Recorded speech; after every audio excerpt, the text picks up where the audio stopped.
ಹುಡುಗಿರು ಹೆಂಗೆ ಬೀಳೋದು ಅಂತ ನಮ್ಮ ಬಾಸ್ ಹೇಳ್ತಾರೆ. Today I am going to make a new video. ಬೆಳಗ್ಗೆ ಎದ್ದಿದ ತಕ್ಷಣ ಒಂದು ಕಾಫಿ ಕುಡಿದೆ.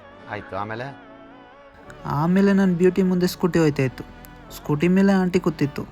ಆಂಟಿಗೊಂದು ಬಾಯ್ ಹೇಳ್ಬಿಟ್ಟು ಮುಂದೆ ಬಂದೆ. ಅಲ್ಲಿಂದ ಆಫೀಸ್ಗೆ ಬಂದೆ. ಆಫೀಸಲ್ಲಿ ವಿಡಿಯೋ ಮಾಡಬಾರ್ದ ಅಂತ ಎಂಟ್ರೆನ್ಸಲ್ಲಿ ವಿಡಿಯೋ ಕಟ್ ಮಾಡಿದೆ. ಹೂ ಸ್ಟಾಪ್ಡ್ ಯು? ನಿಮ್ಮನ್ನ ತಡೆದಿರುವವರು ಯಾರು? ಮಧ್ಯಾಹ್ನ ಊಟ ಮುಗಿಸ್ಕೊಂಡು ಬಂದು ಕೂತಿದ್ದೆ. ಈ ಬಾಸ್ ಬಂದರು.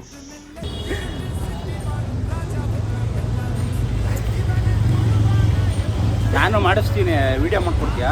ರಾಮಾಚಾರಿ ಬೇಕು ಅಂದ್ರೆ ಹಿಂಗೆ ಒಪ್ಕೋಬೇಕಿದ್ರೆ ಈಗ ಹೇಳ್ಕೊಂಡೆ ಎಲ್ಲ ಹೆಂಗಸ್ರು ಆಟ ಆಡಿಸ್ತಿದ್ದಪ್ಪ ಅವನು. ಅವ್ರ ಹತ್ರ ಮಾತಾಡ್ಕೊಂಡು ಇವ್ರ ಹತ್ರ ಬಂದು ಕೂತ್ಕೊಂಡೆ. ಅಣ್ಣ ಸಖತ್ ಆಕ್ಟಿಂಗ್ ಮಾಡ್ತಿದ್ದೆ ಕಣ. ಕ್ಯಾಮ್ರಾ ಆನ್ ಮಾಡಿದ ತಕ್ಷಣ ಒಬ್ಬೊಬ್ಬರೇ ತಲೆ ಬಗ್ಸ್ಕೊಂತವ್ರೆ. ಇವ್ರು ನೋಡ್ಕೊಳ್ಳಿ. ನಾವು ಮದುವೆ ಊಟ ಮಾಡ್ಬೇಕಾದ್ರೆ ವಿಡಿಯೋ ಮಾಡಕ್ಕೆ ಬಂದರೆ ನಾವು ಮುಚ್ಕೊತೀವಿ. ಊಟ ಮಾಡ್ಬೇಕಾದ್ರೆ ನನಗೆ ಕ್ಯಾಮ್ರಾ ಹಿಡಿಯಂಗಿಲ್ಲ. ಅಯ್ಯೋ ಇದೆ ಬಾಯಿಡಿಗೆ ಹೋಗೋದೆಲ್ಲ ಬಿದ್ದೋಯ್ತಾ ಇರ್ತದೆ. ಏನು ಹೋಗೋದೆಲ್ಲ ಬಿದ್ದೋದು.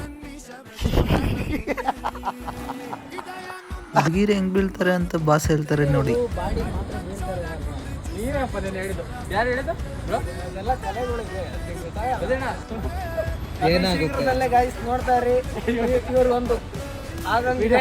ಏನು ಒಂದು ಕ್ಲಿಯರಿಟಿ ಕೊಡಪ್ಪ. ಹುಡುಗಿನ ಸೆಟ್ ಮಾಡ್ಕೊಡ್ಬೇಕಂತೆ ಅವ್ರಿಗೆ. ಇದು ನೀವು ನೋಡಿ ತಪ್ಪು ತಿಳ್ಕೊಬೇಡಿ. ನಮ್ಮ ಬ್ರೋಕರ್ ಅಲ್ಲ ಅವರು. ಅಲ್ಲಿಂದ ಮುಂದೆ ಬಂದ್ರೆ ಅನ್ನ ಗೊತ್ತಿಲ್ದಿರೋ ದಮ್ ಹೊಡಿತತ್ತ.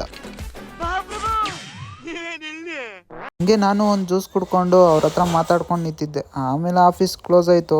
ಮತ್ತೆ ಬಂದು ಇಲ್ಲಿ ಪಾನಿಪುರಿ ತಿನ್ಕೊಂಡು ಮನೆಗೆ. ಇಷ್ಟ ಆಗಿದ್ರೆ ಲೈಕ್ ಸಬ್ಸ್ಕ್ರೈಬ್ ಮಾಡ್ಕೊಳ್ಳಿ ಅಷ್ಟೇ.